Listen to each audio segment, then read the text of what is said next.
Today I'm joined by Benoit, who is a 32-year-old French goalkeeper. The first French player I've ever interviewed on the podcast. So Benoit, I welcome you to the show. And how are you doing?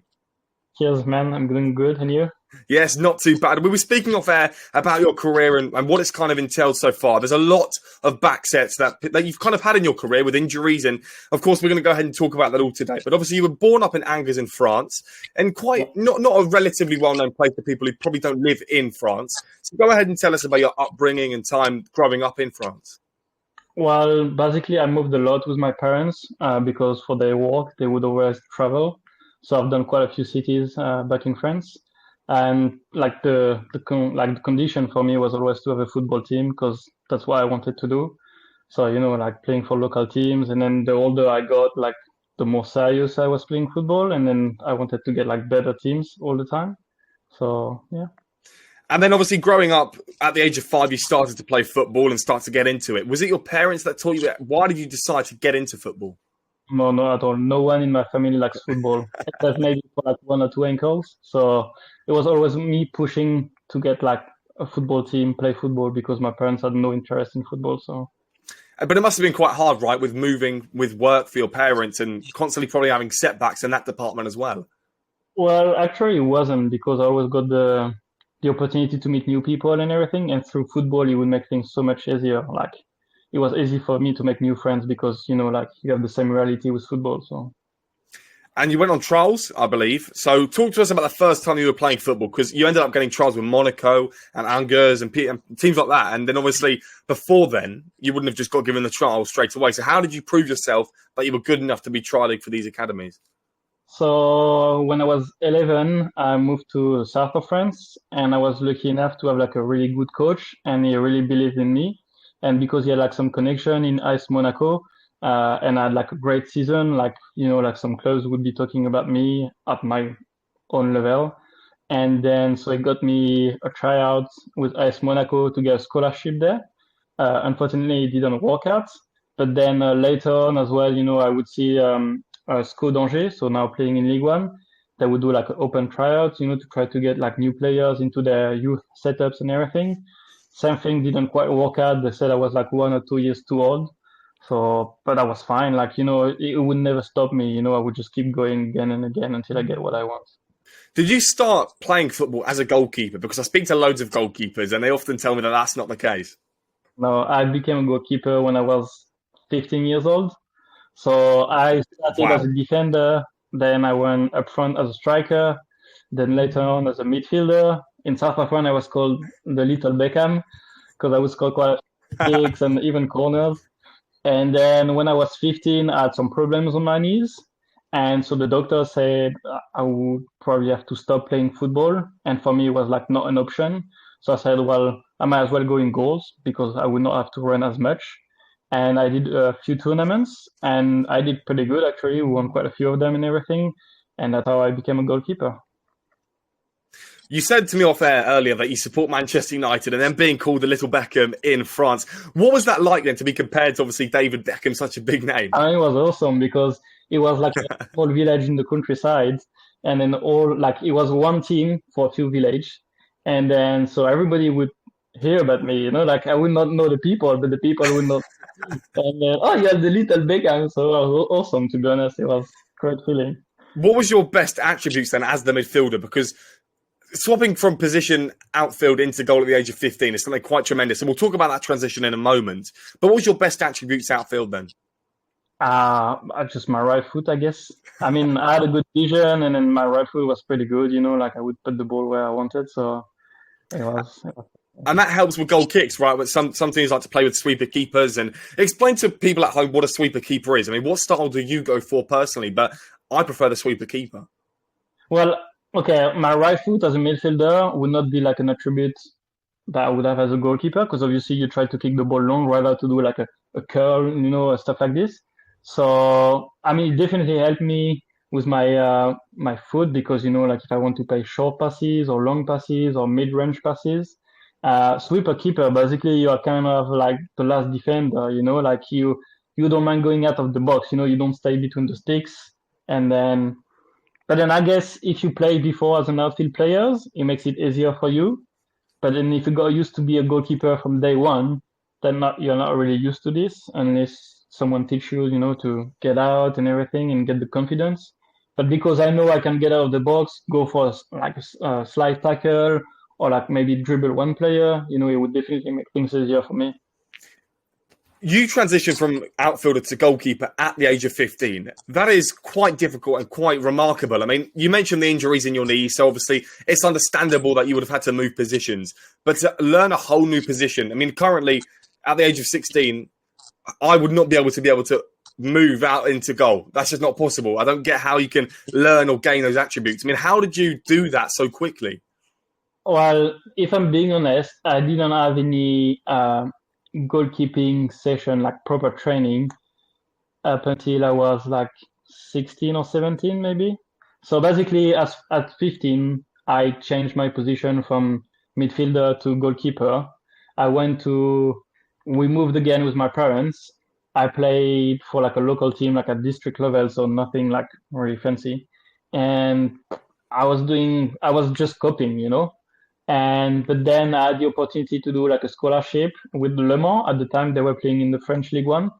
And then so I would train, with proper players, like not to the national level, but just like below it, like regional level. So because the quality was much better, I would have to do better, and I always noticed that wherever I went, like my level would, like change compared to the other players around me. So if I play or I train for a team, then I will make some kind of mistakes or I won't bother too much.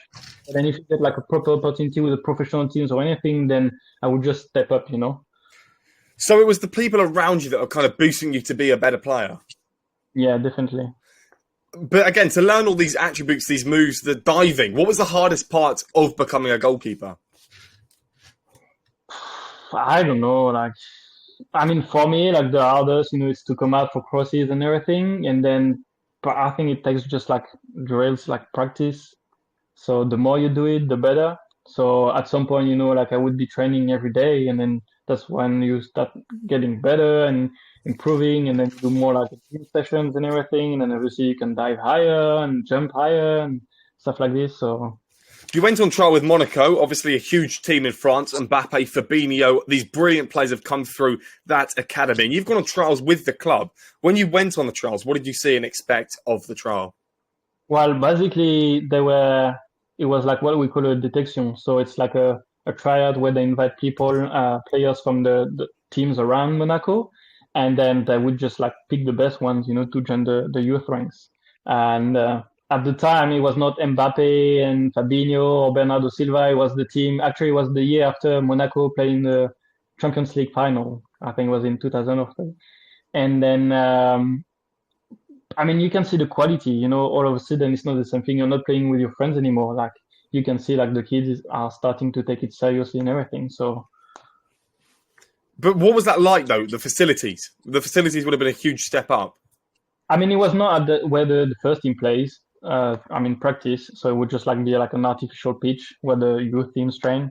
Because like Monaco, they don't have like a huge facilities like, Manchester United or Leicester or Arsenal would have. So the youth teams would be training, practicing in some other places. I mean, it would be in Monaco, so it would be like a nice environment. And then, I mean, you could see maybe like the parents bringing their kids, for the tryout. They would be a bit more posh and everything, me coming from the countryside, it was a bit funny, but I mean, like at the time, you are like 11, 12 years old, so you're not thinking about all of this. You are just thinking about, okay, I've got a great opportunity and I should just do like the best I can, And... But at the age of 15, 16, 17, it becomes more serious. And you got a scholarship from Le Mans Academy over in France. And at the age of 15 to get a scholarship, what is that involving? Are you spending like 90% of the day's training?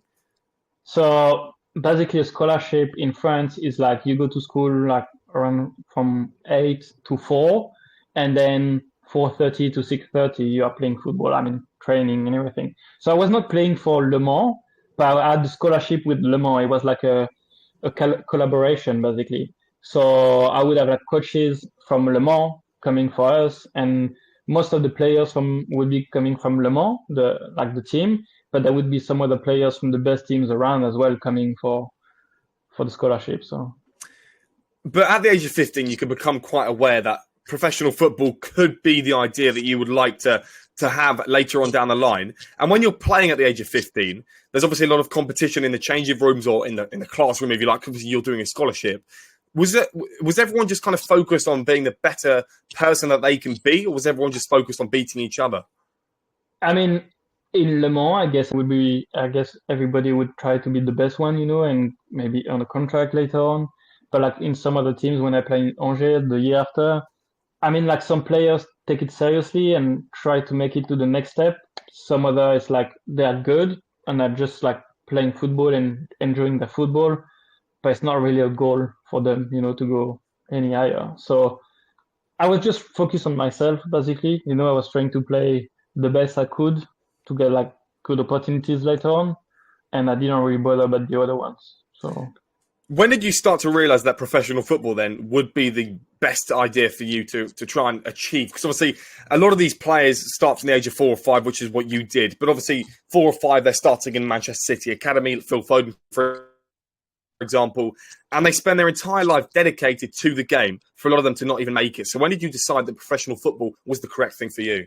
I didn't know whether I would make it or no. All I knew is like I was really like driven, and this is what I wanted, and I would do like anything to get my professional contract. So that's why I decided when I was 18 to move to England, because I knew in France it would never happen, because the system, like the football system in France is, I'm just gonna say it, because basically like if you are 15 and you're not good enough to earn a professional contract, they would just say like you will never be professional.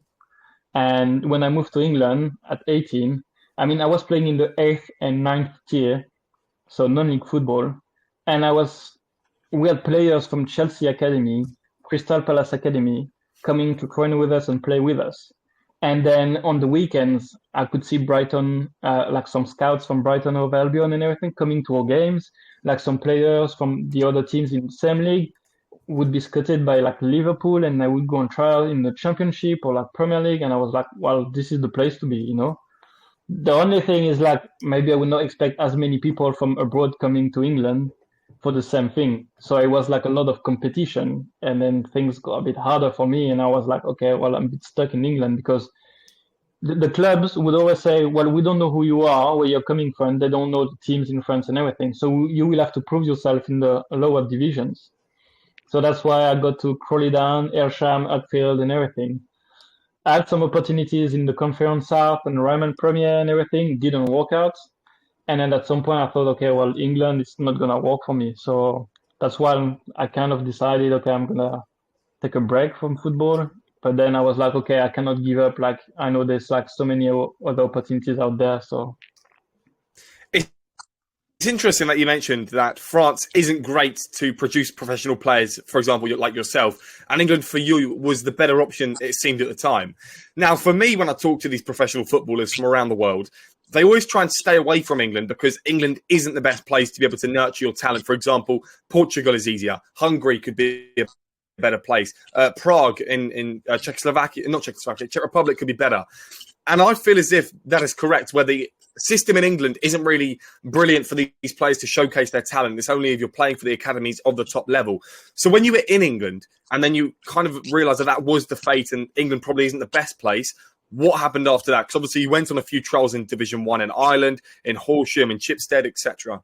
Well, to be honest, I was gutted because I thought, England was the place to be, and I thought I would just like get an opportunity and play maybe like in the national conference or something, and I was disappointed not to get to that level, and so I took a break. But now, from my experience, I could definitely say when I was 19 or like 18, 19 or 20, like I should go to Eastern Europe, because for me, like if I step back and I look at the whole situation, like the easiest and fastest way to get a professional contract is Eastern Europe, because for example, Romania, first division, second division, third division are professional. So obviously you won't get great money, like living conditions there are not the same as France, England, or if you go to Italy or Spain or something, but you get that professional contract. And for me, it was always about the professional contracts. I got more money from amateur contracts than my professional contracts. But just the feeling to have a professional contract and train and play on a full-time basis and everything, it's different. Sammy Leonard is the youngest ever manager to manage in the UK, and he's got quite a big following on social media, and every day he uploads on TikTok. He made a point where I want you to kind of counter this or agree with it if you do. He said that if you're a professional footballer and you're not playing in the highest divisions possible, whereas Division 1 or Division 2, so for example, you played in Division 3, and you just said there that the money's not great in Eastern Europe, but you want the status of being a professional footballer. He doesn't class that as being a professional footballer when you're just about making it to live. I mean, do you agree with that? Because I kind of disagree. I feel like if you're doing something every day, full time, that is a profession. What do you say about that? Well, the definition of like a professional football player is basically, it means like your main income is coming from football. So like in France, for example, or even in England, some players would earn like great money from football, but they're playing at amateur level. But because the club doesn't have like the professional status, we cannot really call them professional players. But like, who cares? Okay, I'm not gonna play in the UEFA Champions League. I'm not gonna play in the French League One or Champions League or anything. But still, I can prove it to you. I've got my professional license. I play at professional level. Yeah, sure, it was the third division, and it's probably not as good. Like, it's probably the same as, I don't know, like National South or even lower in England. But still, it's a professional contract. And then I went to play in great stadiums and everything, and you cannot take away this from me, you know? I mean, it's easy for people from, you know, like coaching or playing at the highest level, saying I'm professional, and then you were playing shit level and everything. But I mean, we are not gifted like they are, and then we don't have the same opportunities. My parents were not involved in football, didn't care at all. So, you know, I had to look myself for opportunities. Some other players, you know, like their parents have connection with like professional teams, and then can you take a look at my kid and everything? So would you call it unfair then that some people get it better than others? No, I don't call it unfair, because you can still work and then do the best you can. I mean, like, I'm not the best player. I know some players are better than me and never signed a professional contract, but they were not willing to do what I did. I mean, like, I was spending like hundreds of thousands of dollars or euros, whatever, to fly to other countries to do some tryouts, and I would have to cover all my expenses, whether it was like hotel. Sometimes I stay in hostel. I mean, Australia, I went there for tryouts. I didn't know whether I would get a contract or not, and I paid like 1,500 euros to get there. No guarantee, nothing. But then I got there, I got to play, I got some footage.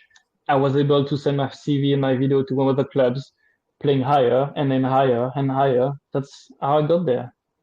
And I know some people that are not willing to do the sacrifice, and they're not willing to spend any money for it. But like, if you really want to be a professional player, you have to be willing to do this kind of thing. When you're in these changing rooms with these players at semi-pro and professional level, would you class yourself as one of the hardest workers that there has to be? Because you need to work hard to be a professional player. You need to work hard in any sort of industry. But in football, it's an incredibly competitive industry. I mean, it depends. Like I said again, I didn't play in the Premier League and everything. So I was playing at the professional level, but like not the same level as the higher division. I was playing for most of the teams in Romania. It was like youth players and everything, and they would just stay in Romania. So they didn't experience football abroad, you know, like overseas and everything. And I had my own experience. But sometimes people, they don't see the chance they have to have like these great facilities or environment to get better and everything, because they are like in, you know, like you are comfy in a situation that you know, and I don't know. I mean, I guess it's different for everybody. You moved to the UK, and obviously you played over here, but you play futsal as well, which is I praise quite highly, because it works on your attributes in terms of technical ability, skill, flair, etc. For you as a goalkeeper, how did that improve you? Because was this just a hobby? Was this just something to do in your spare time, or were you trying to take this quite serious? Okay, so in France, with the youth teams, I would be training 3 or 4 times a week. And in England, you know, you have a game either on Tuesday and Wednesday. If you are playing on Wednesday, you don't have training on Thursday, and then you have another game on Saturday. And coming from an environment where I had like 3-4 trainings a week plus 1 game, I was like, what am I doing with the other days? So I was like, oh, I still have time to play futsal. So I started reaching out to clubs and everything. So I play for a team in London, and I don't know. I got an opportunity to play there a few games, and I did pretty good. So obviously, I would not be the type of goalkeeper you would expect from futsal because like I mean, they are really. I mean, I was quick too, but like in the motions and everything, I would not look like a futsal goalkeeper. But working in a fast-paced environment, training and shooting and everything definitely help, for reflexes and everything. So I just learned from everything, whether it was like futsal or if I would be playing like beach soccer or anything, like you can learn from all different practices. You had a break from football. I mean, you had a trial firstly with Rochester Lancers, and you talked to us about that trial in a moment. But then you had a break from football as you couldn't secure the professional deal that you were after. How many years were you looking for this professional deal before you decided to take a break? Well, I took things very seriously when I moved to England, and then I was trying to run a professional contract. Like very fast, I could see that it would not happen. But because I was like stagnating, staying at the same level, I was like, okay, what's the point? Like I'm making like so many sacrifices, and just to stay at the same level, there is no point. So then I met my girlfriend, I moved to Paris, so I kind of stopped football. But then, I could see I was not happy, I was missing something. And then it basically I started playing football again because I wanted to create a website where I would be sharing like contacts from all over the world for each country, for each leagues and everything. And obviously before like selling it, like the database, I would have to test it. So I actually sent my CV just for fun to the contacts. And all of a sudden I got a call from an agent saying like, oh, there's an opportunity to sign a pro contract in third division in Slovakia. Would you be keen to go? And I was like, I mean, I didn't play football in 2 years. I mean, I'm not going to waste my time and money to go there. And then my father-in-law said, well, Ben, it's still an opportunity to sign a pro contract. So what do you have to lose? Maybe like a couple of €100, to get like a bus or train or plane, whatever. And I was okay. I'm just going to give it a go then. And I went there and they would offer me a contract, but no professional contract. So I was not ready to quit everything just for like a regular contract. But that's how I got motivated because I was like, well, actually, it's just a matter of like being at the right place at the right time. So slowly I started getting like goalkeeping sessions again, and I started sending my CV again to teams and everything. It was like, there's really something to do, like there is an opportunity for me out there to sign a professional contract. And that was obviously a team in Slovakia in the third tier, but you ended up signing for Western Condors in the regional semi-professional tier in Australia. And I speak about Australia quite a lot because obviously the second tier and below is all professional, so it's only the top tier over in Australia that is full-time. You were in the semi-pro regional leagues, and what was that like then to go over to Australia? You obviously mentioned earlier that you paid for the accommodation, the flights, with no hope, really, of getting that professional deal. Well, to be honest, it's like 2 trainings a week plus a game on the weekend. So I was quite disappointed with that because for me, if I wanted to get better, I would have to practice more. I was looking for something full-time, like 4 or 5 trainings a week plus a game on the weekend. And I didn't have that. But I took this, like I was trying to get the most out of it. So obviously I enjoyed being in Sydney and then I visited Melbourne and everything. And I did some goalkeeping session on the side. I was playing myself. But it allowed me to get some footage from the game. And that really helped me because I didn't have much before. And, nowadays when you try to reach out to clubs or agents and everything, they want to see videos of you because if they cannot see any footage, well, they're not really willing to send you on trial for a team because they haven't seen anything of you.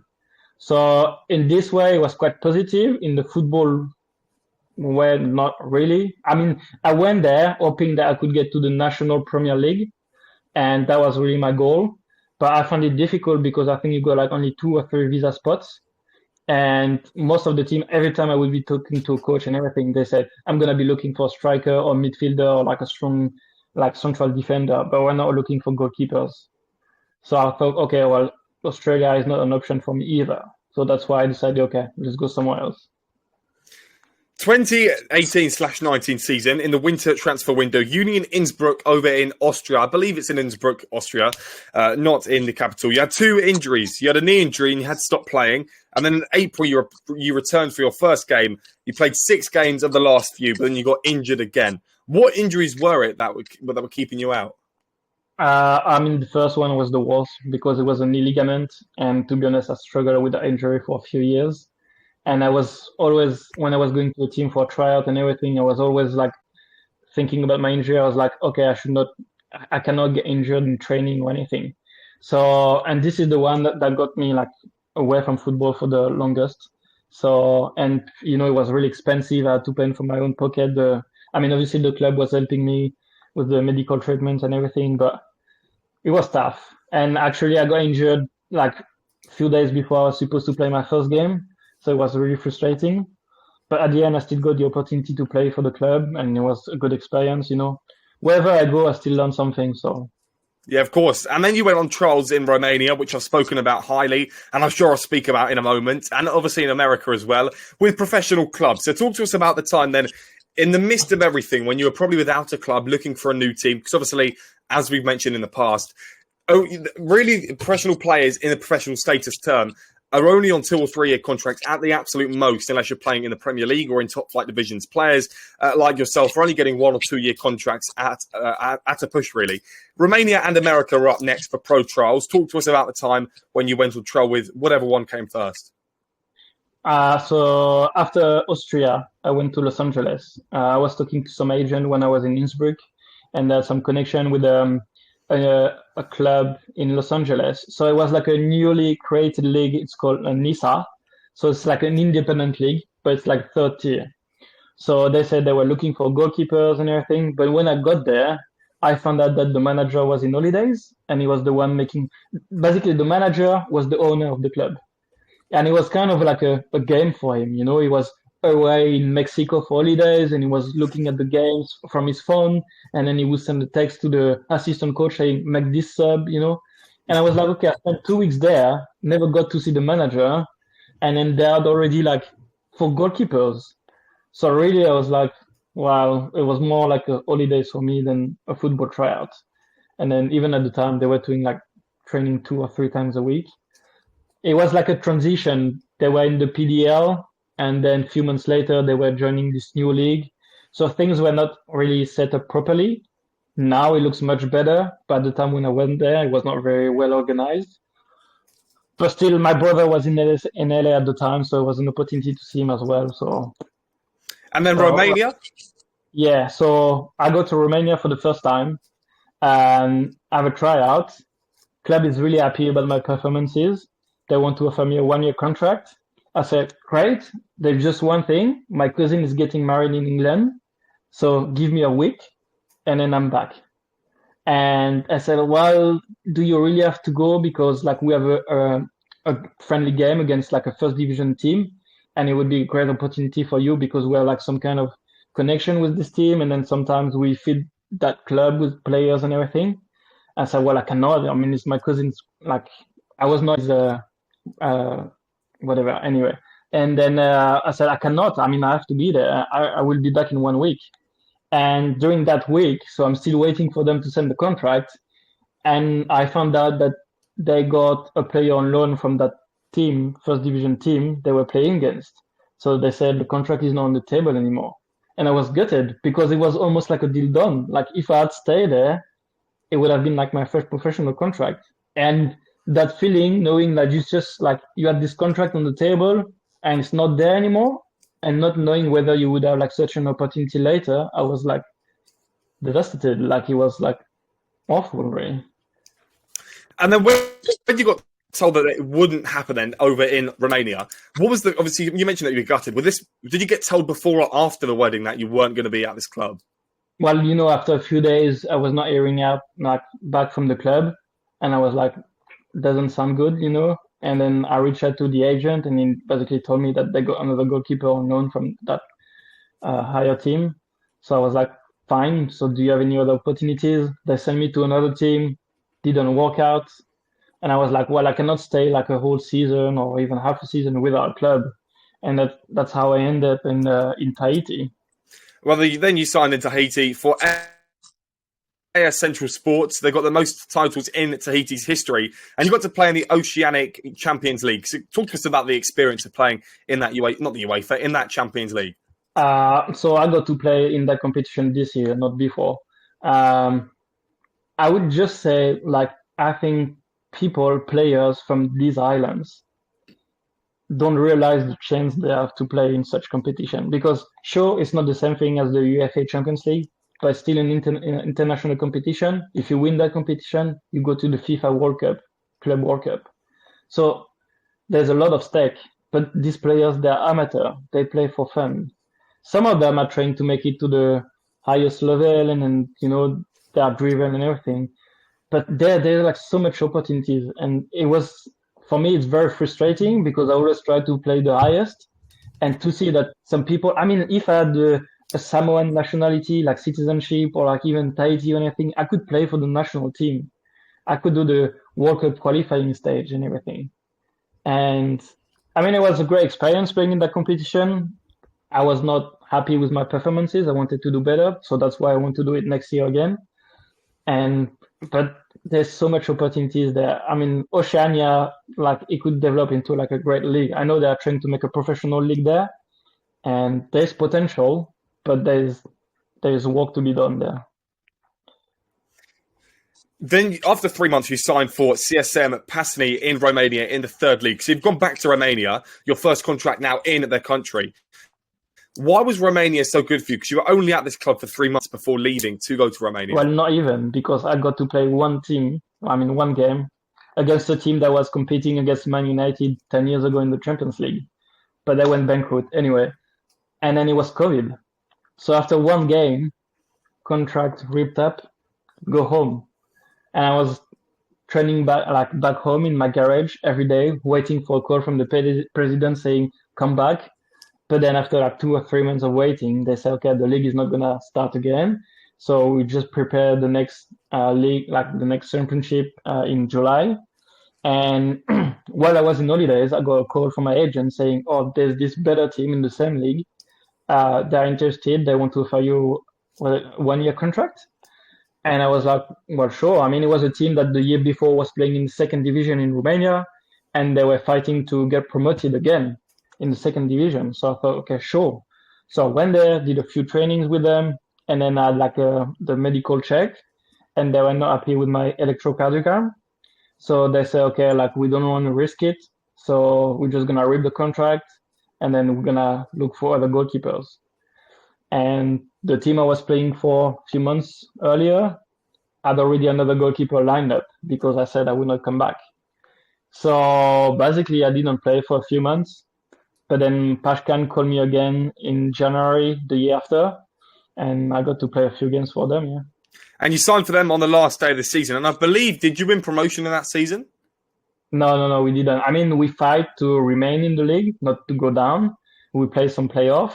We won the playoff. Yeah. But this team has been struggling, like in the third division for a few years. I think now they're in the fourth division, and they missed promotion. They were supposed to go back to the third division, but missed out on the last day. But anyway. What is Romanian football like for a professional player like yourself then? Is it quite fast? I know the heat over there can be quite intense, so I'm presuming it could be quite a slow-paced game at times. I mean, summer, it's really hot, can get up to like 40 degrees. In winter, I did some preseason where it was like minus 15, minus 10. So you would just be like running up the hills full of snow. You would be practicing football on the snow. And for them, it's normal to do preseason on the snow. And then, I mean, depending on the team you are playing for, like some teams, they have like a bigger budget. They can have access to better facilities, and they will have like really technical players, and they would get players, like in the mid-30s or toward the 40s. They were playing first, second division, and they can offer them like good conditions. So they get like professional, like proper quality players. And the team like I was playing for, they were like more like the lesser teams, lower budget. So they would really rely on youth players and stuff like this. So yeah, unfortunately in Romania, I always play for the struggling teams. So. And then you joined a Tier 3 side in a name that's going to be very hard to pronounce, but I'm going to say the second name of Targu, CS in the League 3 of Romania. What was that time like over there to stay in Romania for the second year in a row? Yeah, so just for you, it's Gilortul Targu Calbunest. Okay, well, I didn't pronounce that correctly. It was, I mean, for me, I was supposed to go back to Pașcani again, And then I was bringing a friend of mine as well to go to this team. And then all of a sudden, the manager said, okay, the city, because it's the city that invests money into the club, said they don't want like overseas players. So it was towards like mid-August, and I had only like 10, 15 days to find a team. So I reached out to all my contacts on WhatsApp in Romania because I really wanted to go there because I knew if I would play well, I could get like better teams later on. And then this team happened to be looking for goalkeeper. So it really happens like this in a few days. So when there, I mean, it was all right. The team is doing better than the previous team, and they're like playing mid-table and everything. But once again, it was not to the standards I was looking for. I was always looking for teams that would be like training every single day and have like a physical coach and then a goalkeeper coach and then like a manager and everything. And then I thought things were not quite professional there. And then in the meantime, I was texting a team from second division and they said they would be willing to take a look at me on tryouts. So after a month, I left that team and I said, okay, I've got an opportunity to go for a second team. And even if I cannot sign for this team until January, then I still take the shout. So I went there and then the team was still willing to have me, like they said, okay, go for a tryout and then come back. But I was not I was not happy with the condition there. So there was no point for me to go back there. And then in this previous few years, you tried with the second side in Romania, as you just mentioned, and you could have signed for a first-tier team over in Cameroon, which is quite a weird one, of course, to play professionally over in Cameroon. But you rejected it because you didn't feel it would suit the environment that you wanted to play in. What do you mean by that? Because why would you turn down the idea to be the professional footballer?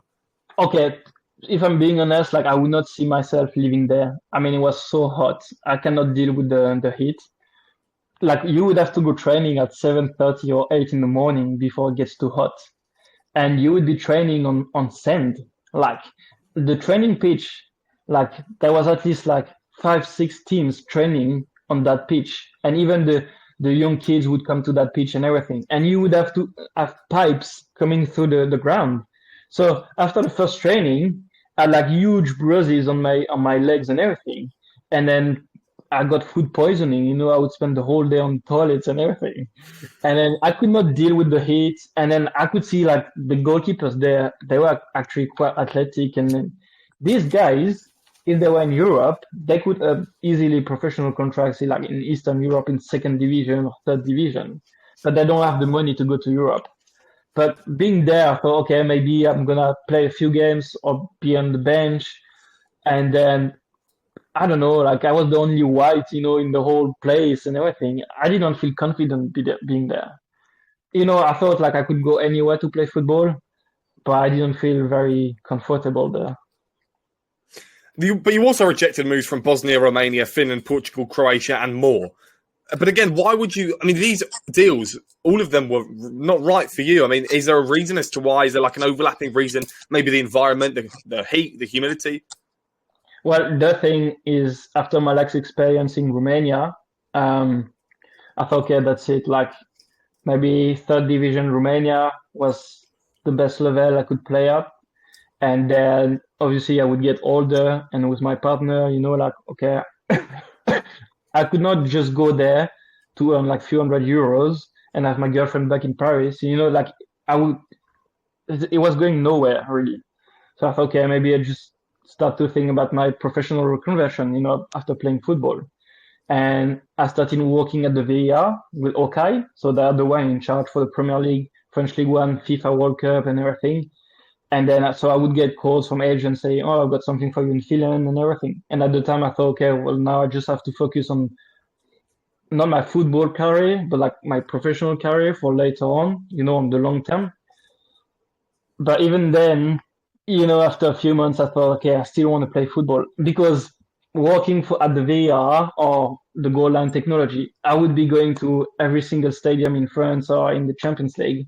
And I was like, man, I see the players there at warm up and everything. And I was like, it could be me, not playing at that level, but so I quit the job and I thought, okay, I have to play football again. And my girlfriend, we thought, okay, well, this time let's go together.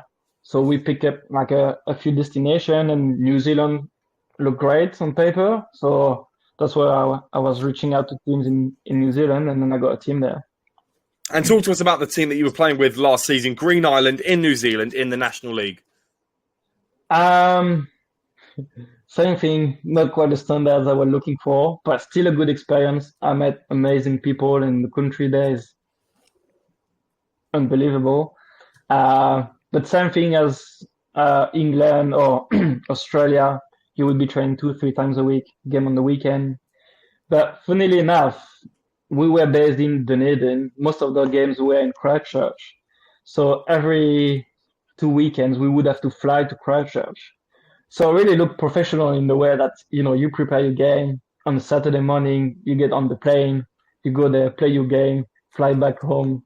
So in some way it was kind of professional, and some other way it was really amateur, really. So in the next few seasons, and obviously this season's just got underway, what are you going to be looking towards contracts-wise, and you go into management? What's next for you? Well, I'm not willing to do all the sacrifices again, like go to some weird countries to get really little money. I mean, my partner and I are looking at having a baby. So right now, I just want to finish my career on a high.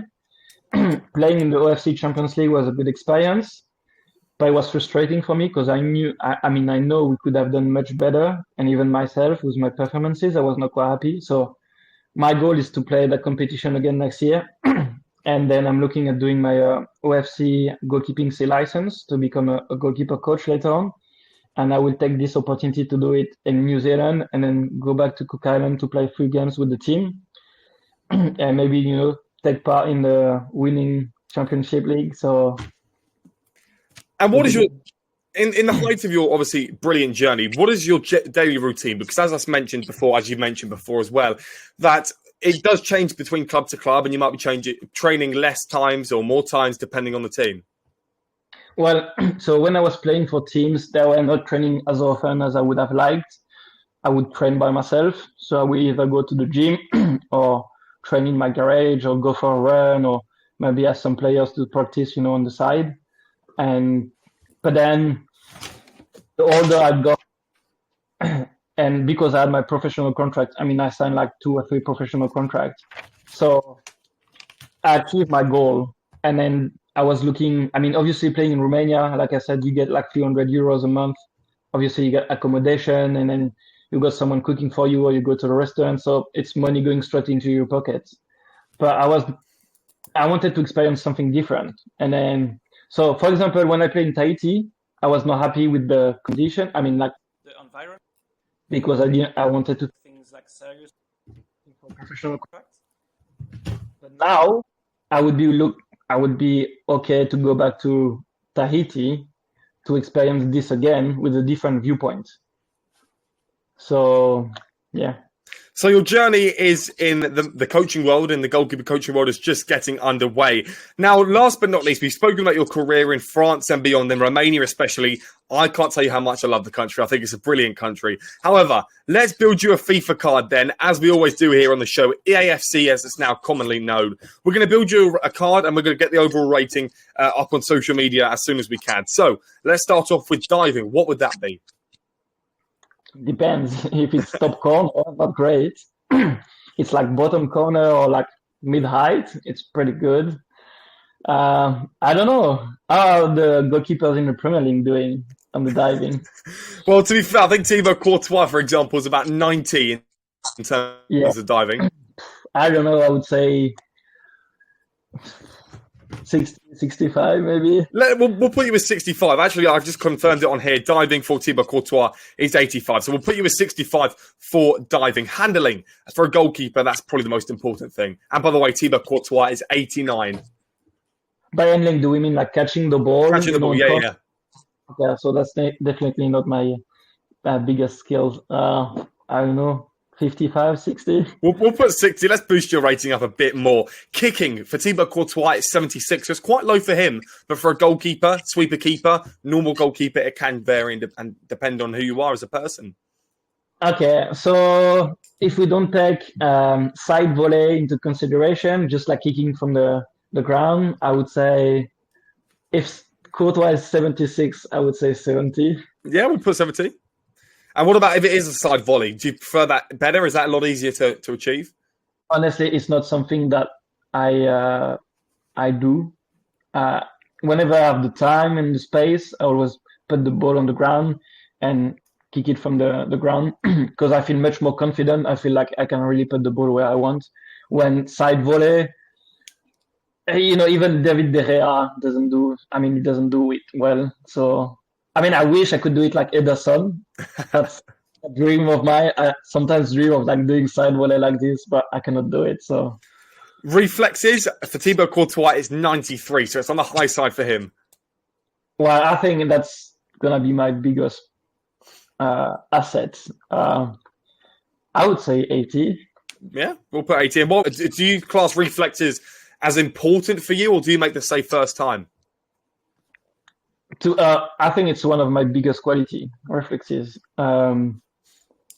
It's whenever is the situations, I'm not gonna catch the ball, but I guess because I was an outfield player, I would really often use my legs, and doing that, I could make some save that some other goalkeepers would not make because they're trying to get the ball with their hands when I can use my feet. David De Gea does it really well using his feet. So, yeah. Speed for Thibaut Courtois is very low. It's 46. So, and you being the outfield player that you once were in futsal that you've played over in England, it must boost that up quite high. Well, long distance, definitely. Like endurance and everything, I'm not quite good. But like on the sprint, I can be pretty good. So what did you say for Thibaut Courtois? 46. Oh, definitely better. Okay, let's go for 60. Perfect. And last but not least, probably the most important one I'd like to say for a goalkeeper would be positioning. What would that be on EAFC? Okay, give me some data. What about Courtois? Courtois is 90. We've got Edison at 86, Neuer at 88, Martinez at 84. Okay, obviously I'm not as good as them, so it will have to be lower. I'm not either, but I will go for something like 60. 60. Well, that wraps up your FIFA card rating. That should be about a 70/65 rated card. So again, it's not too bad. League 2, League 1, if you would like to base yourself. So last but not least, the last question I've got for you is, do you see yourself playing professional football within the next 3 years? Because obviously you are 32. For a goalkeeper, you can be a professional player till 40. That's quite a stretch, but you could be. Do you see yourself hanging up the boots, and what sort of industry would you go into? Because obviously playing at the level that you are, you won't be able to retire completely. You'd have to do something on the side. Well, if I was not with my partner, I could still go to Romania and I could probably get a pro contract in 3rd division or something. At some point, I was also considering waiting for that OFC professional league they're trying to create. I think it will start in 2026. And I think it would be a great way to develop football in Oceania. So I'll keep an eye on this. But really, I don't think I will play professional again. I could still play like a few competitions, like the OFC qualifying stage of the Champions League. And I still think it's a good experience and a good league, like a good competition. So I will take it a bit more easy, to be honest, not looking at doing all the sacrifices I did in the past and slowly getting into the coaching thing. Well, Benoit, it's been an absolute pleasure to have you onto the show today. I really appreciate it, and all the best for your journey and beyond. Cheers, Jamie. All the same to you.